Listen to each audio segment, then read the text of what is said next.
I'd like to show you why knowing your why is the start of your journey. Without a strong why, it can be so difficult to reach your maximum potential.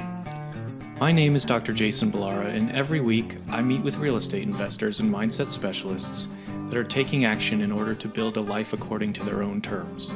We will break down what drives successful people and allows them to achieve at such a high level.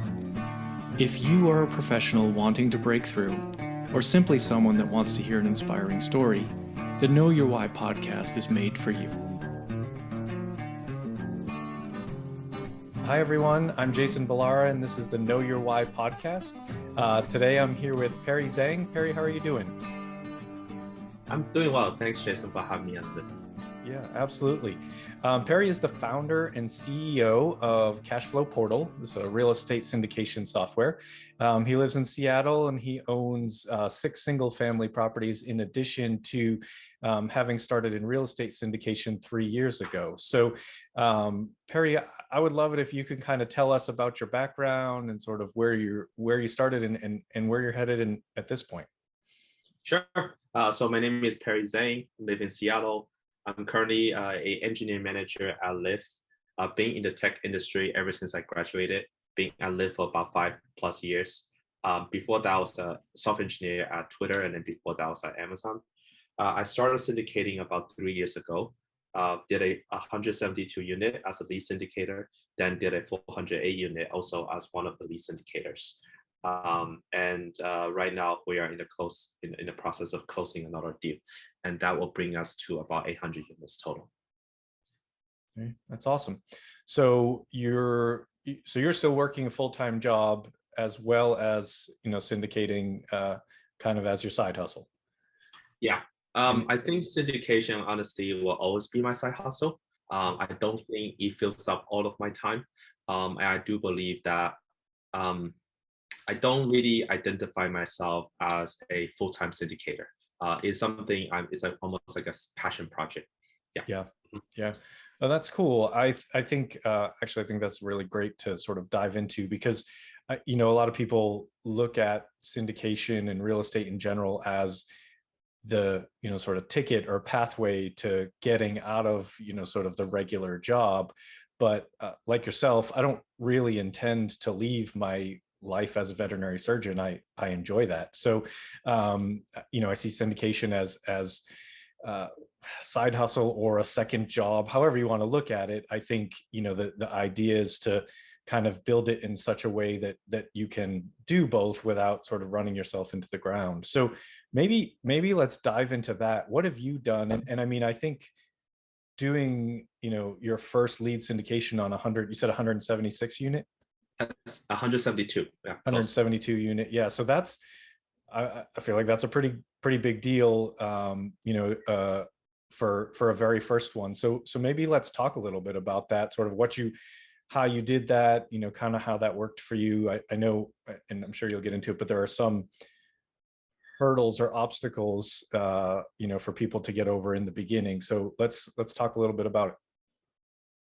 Yeah. So maybe let's focus on how we got the deal and then how we got it under contract. And then maybe we can talk about how we go about equity raising.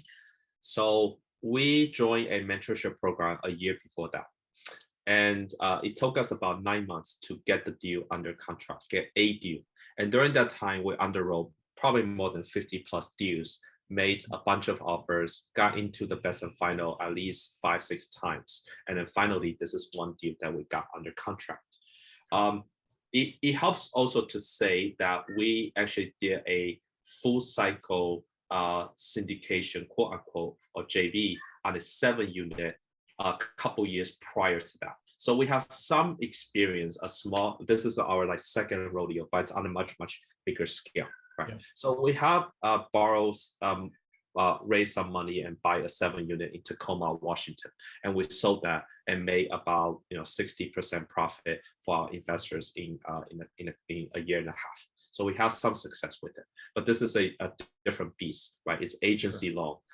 As I know, it is got you have to have the resume with Fannie Mae and Freddie Mac and so on. Towards that end, I think having a mentorship program does help. it helps you to have some kind of reputation so that the commercial brokers take you seriously. And it also helps to say that they can vouch for your character and your work ethic and the fact that you can close on the deal. We basically convince our coach in the program that we are good.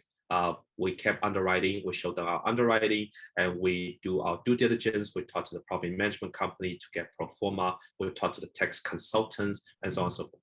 And after a while, the coach told me that, Perry, I like what I'm seeing. You are, you ask all the right questions. You're able to challenge on some assumptions that I didn't even know about. If you have the next deal, I would love to be your co-sponsor. And so that's what gave us confidence. And it's just a matter of time that you get a deal. But that first 9 months going from 0 to 1 is probably the hardest, right?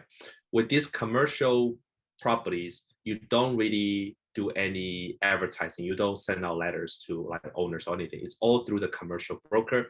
So the first couple months was just building relationship with the commercial broker so that you are on their email database, and whenever they have a deal, they'll send you a link. You'll sign up you'll get access to their box, and you will see their rent roll and T12, T3, and you underwrite it, and then you go on the property to tour. I live in Seattle. All that 172 unit is in Dallas, Texas. So I was very fortunate to have a business partner that lives in Dallas full time, and he's asset managing and doing real estate full time. So you do need that kind of boots on the ground. So that's sort of the factors that went into how we got our first deal. Okay, sure. And I think there's a lot of really good points there. I mean, you have, as far as agency debt goes, or not even necessarily just agency, but almost any of the commercial financing, you've got to have someone on the deal who has net worth, liquidity, and experience, right? There's those three things. And although you have the 7 unit, without that being agency debt, they're unfortunately not going to, that's good experience, but it's not going to, qualify for agency debt. So you have to have someone with a bit more experience and bring them into the deal. And, you did exactly what you need to, in the sense that you prove yourself to your mentor that, hey, I'm worth, sort of trusting and investing in. So that's perfect. When did you close on that deal? Yeah, so we joined the program in 2018, July. We got our deal in maybe June of 2019, and we closed on September of 2019. Okay. So almost 10 months after we joined the program, we got a deal under contract. Okay. And then you had it for a little while and COVID hit. So you've sort of experienced managing through a global pandemic. So how did that go? Yeah, so fast forward during the COVID, our rents were actually we're doing really well during COVID. So the property is a pretty large value add. So we did a lot of renovations. And during that renovation period, there were a lot of economic vacancy. That's a true story. But then when we finally finished the renovation, COVID hit. Then we're like, okay, well, that's kind of not good. But we survived through the COVID. We did not decrease our vacancy because there's two pools, right? One is the market pulling it down, but then our asset has become more attractive to the tenants. So that's kind of keeping it afloat. After the COVID, kind of like we came out of the pandemic, the property is on a tier of doing really well. Right now, 99% occupied. We have like 1 or 2 vacant units, 1 out of 172. Income, and it's all-time high. Every month is breaking last month's records. We bought it for 13.5. We put in $1.5 million of renovation ish, and so for a $15 million total. And right now we are, thinking about putting it on the market, and the whisper price is 21 million. So we are more than doubling investors' money at this point. Yeah, I mean, maybe we will, maybe we won't, but we did a good job on that first deal. And I knew we did a good job because we were very methodical about what renovations we need to do and the timeline and the velocity we get them done just in time for the COVID, right?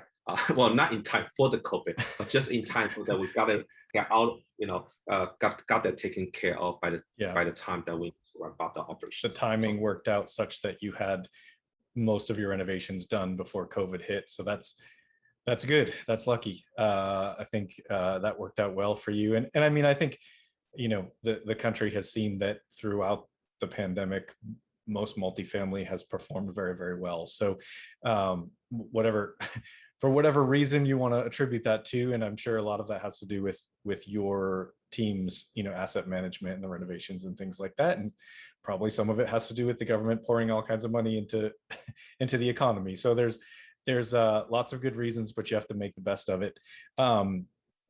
So let's talk a little bit about, I know, you know, your sort of maybe area of expertise is equity raising. Let's talk a little bit about your software and kind of your thoughts on especially beginning syndicators and raising equity. Yeah, absolutely. I think of myself as a reluctant equity raiser, as in I do not think of myself as a good salesperson whatsoever. I think from my perspective, certain things were helping during my first raise. Some of it is external and I got lucky. Some of it is just my character. I'm not necessarily saying that they are the good way to raise money. It's just how I operate and it's consistent with my character and my personality. But so I go through some of these.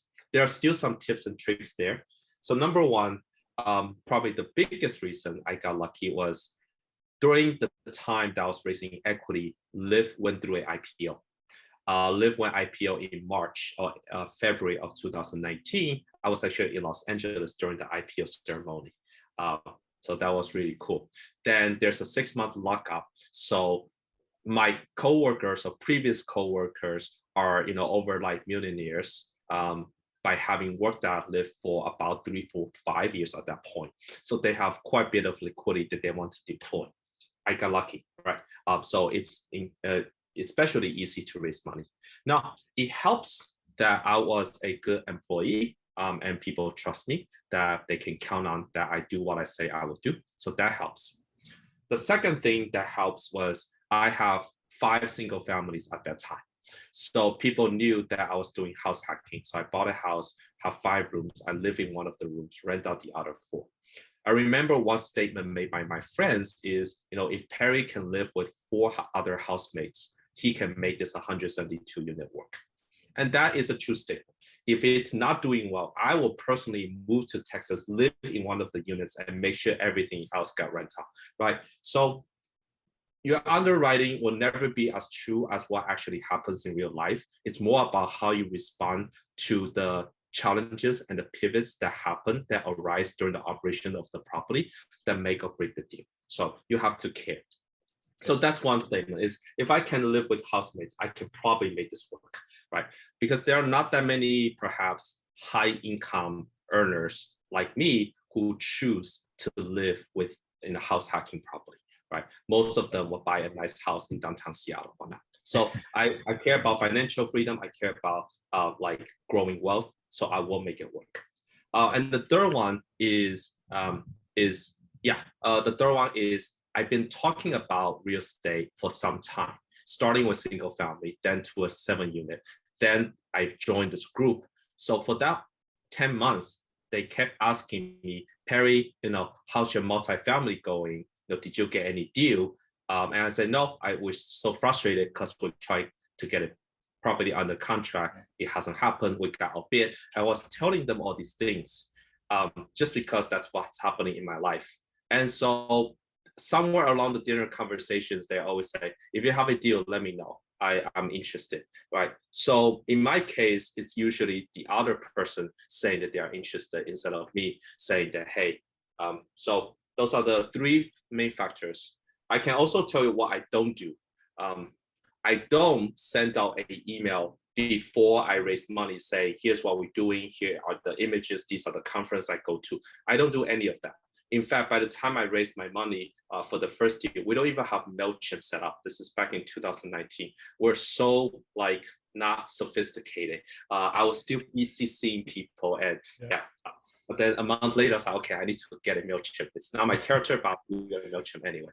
Right. So it may not be as helpful, but maybe the lesson here is it's really about telling people that you're doing it in your daily conversations, and then having the reputation that are, you are good to your word, and you do what you say you will do. Yeah. And Yeah. having a I like to think of people that are driven, and they're results oriented, instead of folks that are perhaps come across as flimsy. There are a lot of people, they say, oh, they'll do a lot of things, but they actually, like 2 years later, they're still working out, right? So I think this is what I learned. A lot of emails and fluff and like hype don't get you investors. They never do. If you are modest, driven, hustle, and people can see the drive, people become good friends with the folks that are very outgoing and charismatic and hyped out in parties. But when it comes to investing, they may invest with the folks they just maybe implicitly trust. But then again, I'm not on the other side, so I don't know if that's a true statement. It's just, this is what works for me. Yeah. Yeah. I mean, I hope you're right, because that's I have that same sort of approach to this. I am a sort of reluctant capital raiser. I think I've never considered myself a salesperson. I'm a veterinary surgeon. I know that I'm very good at it, and so I tell people, this is what your animal needs. If you want someone to if you want someone who's going to make it go well, I'm your guy. Like, that's and so I think it's an interesting, I really like your take on it, because it's a bit contrary, right, to what is put out there, where it's like, oh, you have to have these systems of essentially continual email updates and all of this, and social media marketing and everything. And I think those, not to say that those things aren't valuable, but I think when it comes right down to it, inherently you need to be a good person, you need to work hard, and you need to be committed to what you say you're going to do. And I laughed when you said that you would move to Dallas, because I literally just asked my wife last week. I was like, so if it came down to it, would you be okay if we moved to Atlanta to make this work? And it's like, the funny thing about it is, one, she said yes, so I love her to death. She's my biggest supporter. But two, Yeah. she didn't seem surprised. Right? She wasn't surprised that I asked that question, because she knows that's kind of the person I am. So it's interesting that you say that, and we have a lot of parallel thinking there. So that's pretty cool. So now I think, yes, there is some luck, good fortune to having a bunch of your friends just be a part of an IPO as you're starting to raise for your first deal. That certainly helps a lot.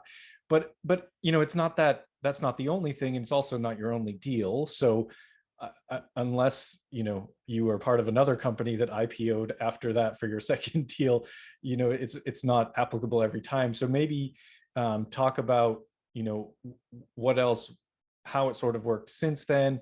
If you want, I'd be happy for you to talk about your Cashflow portal, and I mean, realistically, whatever you think will be helpful to the listeners, Perry. I'd love to talk about it. Yeah. So a silver lining to the listeners is, your first deal will always be the hardest. To me, the hardest part is getting the deal under contract. When you have the deal under contract, especially if it's a multifamily in Texas or Atlanta, these are like legitimate markets with legitimate commercial brokers, chances are you're probably going to go to close it. And I have not seen anyone that I know that couldn't close it because they couldn't raise enough money. So if you get the deal under contract, you're going to close it. It's more about how well you will do. The first deal, it was hard raising money for sure. It took us about a month and a half to grind it out.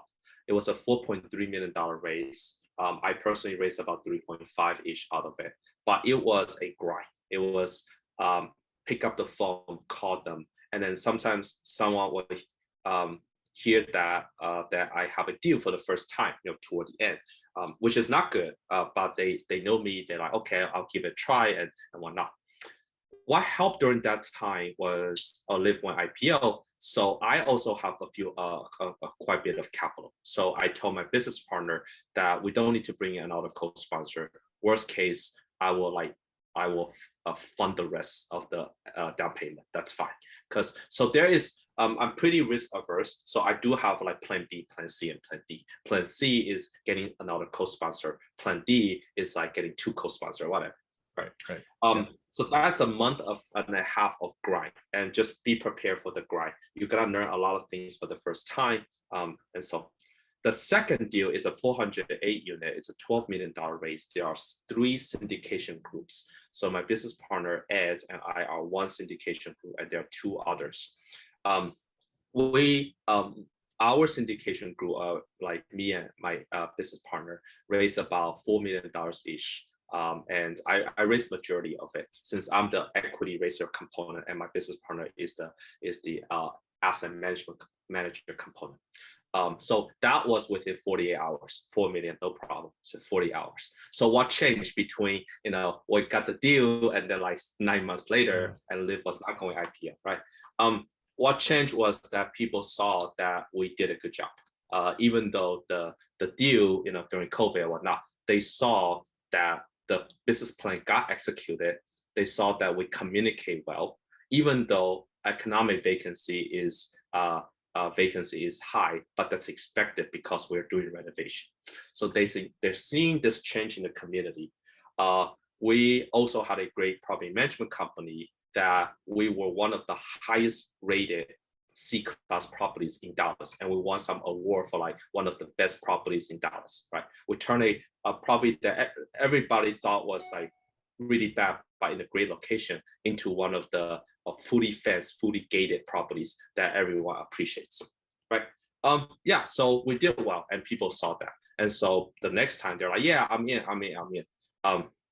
I'll also caution against that. When everyone is so hyped up about something, be careful. Don't take it for granted. Still do well on the property. So what happened on the second property is we chose a not so great property management company, and we have to let go of our property management company 2.5 months into the ownership. So we learned our hard lesson that just because you raise money so fast, everyone raised their money within like 48 hours a week, because it's 3 very experienced syndication groups raising money, $12 million, 72 hours done. It's pretty incredible. We should not take it for granted. And now the property is doing much, much better and trending back in the right direction. But we quote unquote wasted 3 months because we were a little bit too cocky. Yeah. Yeah. I mean, that's a really good lesson and a good point. It's like, don't forget what got you there, right? That applies to almost everything in life. You hear it all the time in sports and whatever. It's like when you win, when you have that sort of taste of victory, of doing well, you have to remember why that happened. And so just being like, oh, look, we raised capital now, it still doesn't mean that the next asset runs itself. You've still got to do what you did before. So is it also in Dallas, or is it in a different market? Also in Dallas. And you just went with a different property management company. I guess I'm just asking because you said you were very happy with your initial property management company, but then went with someone else. So I didn't know kind of rationale behind that. Yeah, good question. Couple reasons. One is a 3 syndication group, and so we are not the syndication group with the decision making on the property management company, which is fine. We knew that going in, and we're okay trying out another property management company. Number one. That's number two. The other syndication group had many units with this property management company already. So we thought that we're gonna get this kind of leverage with the amount of portfolio that we have, but it turned out not to be the case. And that group actually changed all their properties to a different management company anyway. Yeah. So. I mean, it's interesting, kind of. I think people on the outside don't necessarily always look and see or understand necessarily the structure of how some of these deals work. It's like someone's like, oh, I have 800 units. They probably don't just own 800 units by themselves, the only person, that kind of thing. And so it speaks to the importance of working as a team and really sort of clarifying roles and what each partner is really responsible for. So I think that's actually another good. I feel like you're just full of great lessons here. So that's very good. And the importance of property management. You know, it's most of us on these big deals we're not managing it ourselves. And so you've got to find, you know, a reliable, reputable property management company that can execute the business plan that you've set in place and be able to work. And if you don't, I think, you know, sort of commendable that you realized it quickly, and you know, you didn't let it kind of linger on for years, sort of just hoping that things would get better. You recognized it quickly and you know, remedied the situation. So I think, you know, although you had what you say is, you know, sort of, you use the term wasted a couple months, but almost maybe that's a learning lesson and something that as an investor, perhaps in the next deal, people look at that as a good thing, right? You said, okay, look, this is not working. You quickly assessed that and made a change. So I think, to me, that's just another positive towards how you're managing this. So I think it's very good. And yeah, congratulations on such a big raise in a quick time. That's fantastic. Well, do you want to talk a little bit about Cashflow Portal and sort of how you are you using that just yourself, or is that something that is you know, sort of other people can be on that portal as well? Absolutely. So it was created just to help myself and solve my pain point. It is now taking off in a great way, and I'm so excited. Last few weeks have been super busy. The software is being used right now to raise about $35 million for 5 syndication groups. So very, very exciting stuff. Having raised using DocuSign and manual process, and right now we're doing a raise with the software, I can tell you software is 10x better. The process from a syndicator perspective, what the syndicator had to do is, you know, before there's a software, you need to send out a DocuSign. You need to fill out all the DocuSign labels, send it to your investor. Investors send it back, you open it, see how much they invest, go to your spreadsheet, put in the amount they invest, send them a wire instruction, they send a wire, they will tell you, hey, did you get my money? Did you get my money? You tell them, I got your money, don't worry. And then you close the loop out there. Then every month, you give them a monthly email, which is expected every 3 months, 6 months, you give them a distribution. And so there's a lot of paperwork. Some people might want to change their address. They definitely want their K1s by end of the year. They sometimes need to change their entity information, or they want to change their bank account, et cetera, right? So quite a bit of stuff to manage. From a passive investor side, the ability of going to a portal and be able to change their email address or their account number or address or bank account is just so, you know, uplifting and makes it self-serve for them. They also feel like, okay, this is legit. You have a website, I can do it on the portal. It looks professional. It gives you a sense of kind of legitimacy or like, yeah. And you know, having a portal also makes them feel like, okay, doesn't seems like you guys know what you're doing because you at least have a website, and there are all kinds of tutorials out there to help me as a passive investor on what questions I should be asking. There are a lot of first-time investors that will be asking, what is an IRR, right? They're very smart, but they just don't know what IRR is. Yeah. So maybe just send them an article from the site that, hey, here's what the IRR, you know, how much the money is are the syndicators putting in. Yeah, you can mention on the webinar, you can mention the email, but if you put it as part of that landing page, you will also avoid a lot of the questions. So the value proposition is saves time for the syndicators, and for the passive investors, it makes it for a much more streamlined experience, right? Like when they wire the money, there's a button that says, I just wire my money, can you check? Instead of sending an email saying, I wire my money, can you check? Right. So all kinds of methods. Super excited. Definitely taking off. You know, by the time this podcast comes out, I'd probably be full time on the startup. Fantastic. Congratulations on that. I think those portals do make a big difference, and I think in efficiency and, you know, sort of investor presentation, I think any of that it helps really, like you said, on both sides of the transaction. It's a you know, sort of win-win for everybody. So that's pretty great. Perry, let me maybe we'll move to sort of the section where I have questions that I like to ask every guest. Sure. We'll kind of get some of those. So the first one is sort of obvious in relation to the name of the podcast being Know Your Why. My question for you is what is your why? What drives you? What motivates you to kind of keep succeeding at this high level? I want to say it's high level. I feel like I still am trying to be better. That's a good question. What is my why?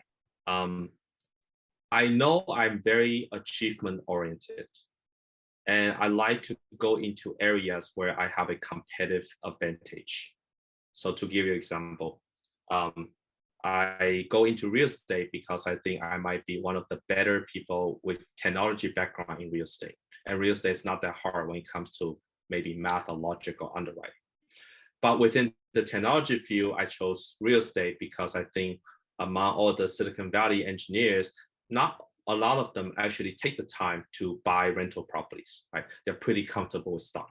So I like to go to an area where I have a competitive advantage. And people ask me, why do you do that? Because I said I want to succeed, and I want to have a certain amount of net worth, or a certain amount of like ownership or whatever. I honestly don't know why I want that. It's probably because the results of many micro positive reinforcements since I was a kid. That, oh, Perry, you are smart, you're good, valedictorian, so on and so forth, that kind of stuff. And maybe not wanting to get too meta. It's because I want to maybe intrinsically want the approval of other people, right? Like maybe being successful gets me approval. I don't know. But outside of meta, I also know I like control. I don't want to work for anyone. So going to my startup is way to say I'm not working for anyone, even though there's more risk and so on and so forth. I just don't like working for anyone. So having control over the destiny and feeling like I own something, like I can make a difference and this is mine, it's important to me. But then if you ask deeper, why do I want that? I don't know. Yeah. Yeah. Well, and I mean, I think it doesn't necessarily wanting those things. If that's what drives you, that's what drives you. That's not it. I don't even know that there has to be some deep philosophical reason why. I mean, I get it. Like I like control. I like the asset management because I feel as though I can make a difference there. It's that sort of thing. So I think it's there's no wrong answer to that question. It's honestly, I think that's what one of the things that I find most exciting about real estate is that sure, there's a lot of common themes, like you said, like the freedom or control of your time. So time freedom, time control. Certainly, family is a big driver for people. It is for me, but it's kind of interesting to see what people use as sort of those things that push them. Yep. Tell me something about yourself that maybe isn't common knowledge. A hobby, a special skill, something that you're working on, and anything that you're willing to share. Yeah. I let's see, a couple of things. I like credit cards a lot. I also like playing poker. Um, with credit cards, I have all forms of credit cards that accrue points, and that allow me to stay in nice hotels or go on first class and get upgraded and so on and so forth. You don't really make that much money given the amount of time you pour into it, but it's a game. It's a game, and you feel like you're winning that game. When you eat out, you use American Express Gold Card because you get 4 points, and you use those 4 points to use the American Express business plan, and then designate an airline such that you can get 35% off on all your flights. At the end, how much does it save you? A few $1,000s a year. If I spend that much time, just buy a single family or multifamily, will more than make up for it. But it's a game. So yeah, so that's one. Definitely, I don't know. It's something a little bit silly, but I like watching YouTube videos and watching how you maximize credit cards. Well, I think that's cool. I'm always impressed by people that are able to do that and really use them to their advantage. I feel like I sometimes try to do it and I'm probably doing it wrong, but it's yeah, I'm like, well, I get points for this, but when I hear about the people that are essentially eating and traveling for free because they're so good at using points, I agree. It's like a game that I imagine once you get good at it and you it's that taste of winning again, you start to sort of really get into it. So that's actually pretty cool. How can people reach you? What's the best way if people when they hear this want to reach out to you and kind of talk about what you're doing? How would you like people to do that? Yeah. So you can reach me at perry@cashflowportal.com. You can also go on LinkedIn or Facebook and search for Perry Zheng. Mm. One of the things I do find out about myself is I am pretty generous with my time. If people want to chat or my friends want to meet up and they live in like New York City or I don't know, Austin, Texas, I do not mind flying over. Right? That's with friends and whatnot. And so I'm pretty generous with my time. I will be a digital nomad soon, traveling and running my startup because you don't need to really go to office to run your startup.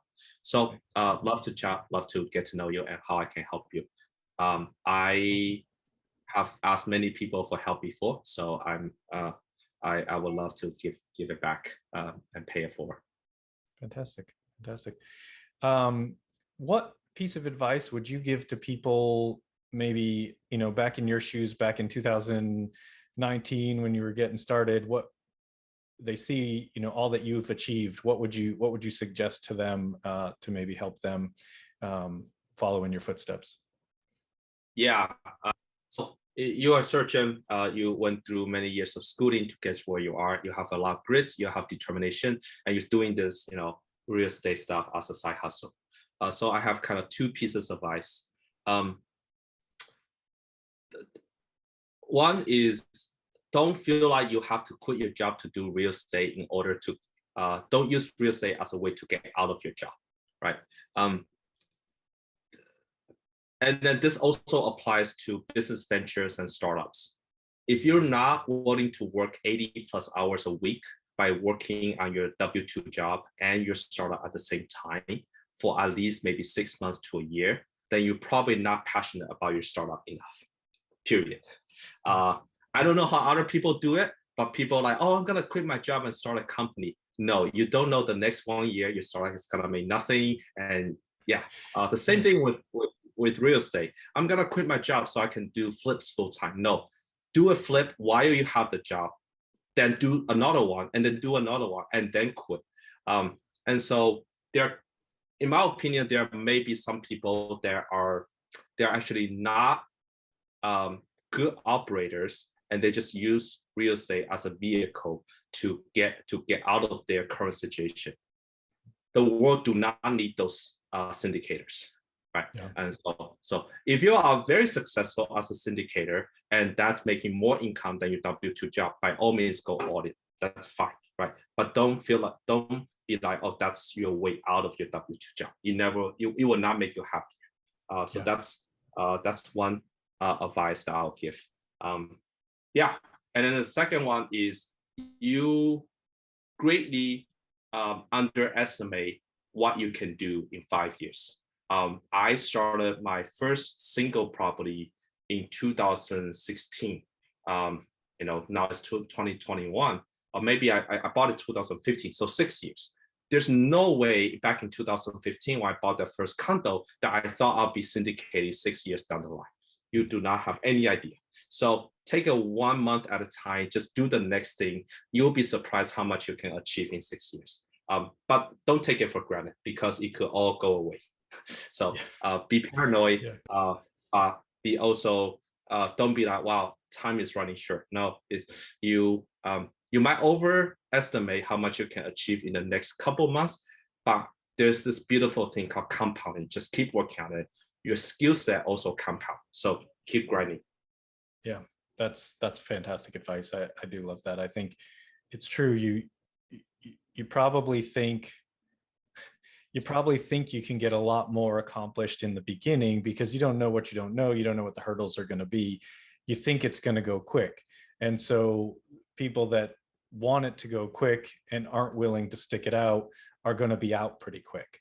But if you're willing to ride through, and that word compounding is perfect, because you can compound your money, you can compound your time, you can compound your skills, like you said. So it's just, you reach that point where it's like, there's going to be an inflection point as long as you don't stop, where all of a sudden it's going to sort of, instead of slowly chugging up that hill, now it's going to start to roll over and get easier and easier. And eventually you'll be rolling downhill, and it'll be like the snowball effect. So I think that's fantastic advice. And I think, realizing you're not going to be able to use real estate as an escape from something bad. It has to be your passion. It has to be, so, it kind of goes back to knowing your why. It's not, whatever your why is, it doesn't matter, but it doesn't work to have like an anti-why.